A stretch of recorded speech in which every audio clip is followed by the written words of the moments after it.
la suma de los vectores A, B y C usando el método de las componentes rectangulares.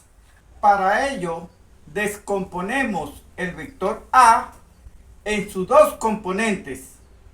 En el vector en la dirección de X, AX, y el otro vector en la dirección del eje Y, AY. Hallemos la componente del vector A en el eje X, que hemos llamado AX. La componente del vector A en el eje X va a ser igual al módulo de A, que es 25, por coseno de beta, donde beta es la dirección del vector A, es decir, el ángulo que se mide desde el semieje positivo de la X hasta el vector, y es igual a 60 grados. Coseno de 60 grados es 0,5. Luego, la componente del vector A en el eje X va a ser igual a 12,5 y, donde y representa que el vector tiene la dirección del eje X. La componente del vector A en el eje Y va a ser igual al módulo del vector A, que es 25, multiplicado por el seno de su ángulo direccional, que es beta, 60 grados. J me indica la dirección en el eje Y. La componente del vector A en el eje Y es 21,65 J. Encontremos la componente del vector B en el eje X y en el eje Y. En el sistema podemos observar las componentes del vector B en el eje X y la componente del vector B en el eje Y. La componente del vector B en el eje X va a ser igual al módulo de B, que es 20, multiplicado por el coseno de su ángulo direccional, que es este ángulo, el cual mide 180 grados menos 30, es decir, 150 grados, multiplicado por I, que determina la dirección en el eje X.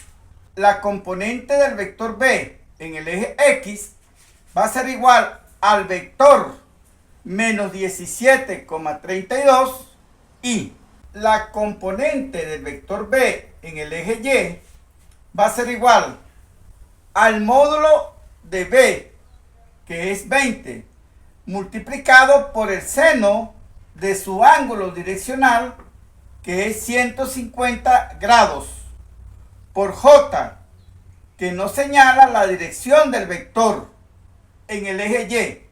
Efectuando los cálculos, tenemos que la componente del vector B en el eje Y va a ser igual a 10 J. Repitamos el procedimiento para el vector C. La componente del vector C en el eje X es el vector CX y en el eje Y es el vector CY. La componente del vector C en el eje X va a ser igual al módulo de C, que es 22, multiplicado por el coseno del ángulo direccional, que es beta. El ángulo de dirección del vector C se mide desde el semieje positivo de la X hasta el vector y va a ser igual a 270 grados más 30 grados, es decir, 300 grados.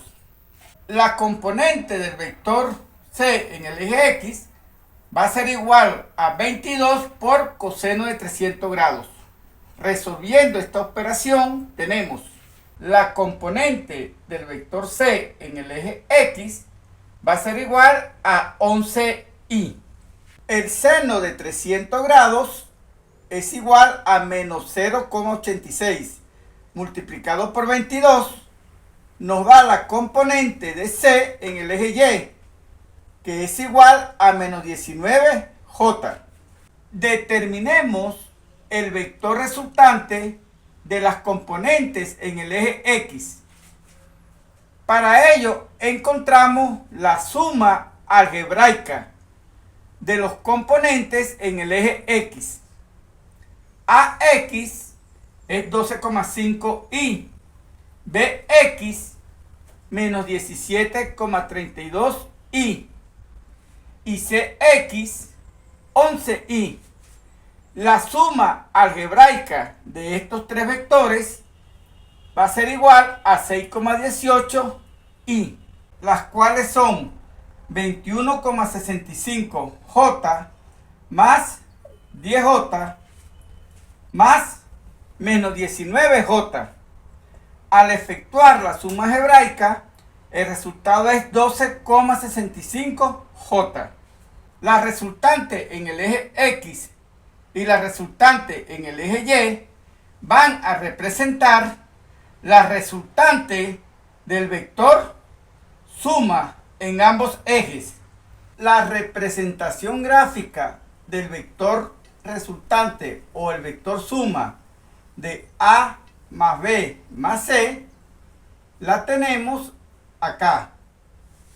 Las componentes del vector suma son la componente en el eje X, el vector 6,18y, y su componente en el eje Y es 12,65J. La figura que hemos coloreado en rojo es un triángulo rectángulo.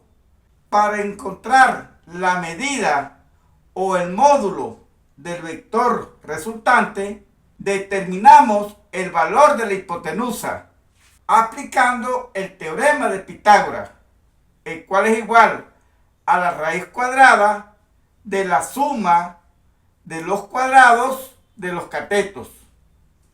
Un cateto mide 6,18 y el otro cateto mide 12,65. Al desarrollar el radicando, tenemos que el módulo del vector resultante es 14,07.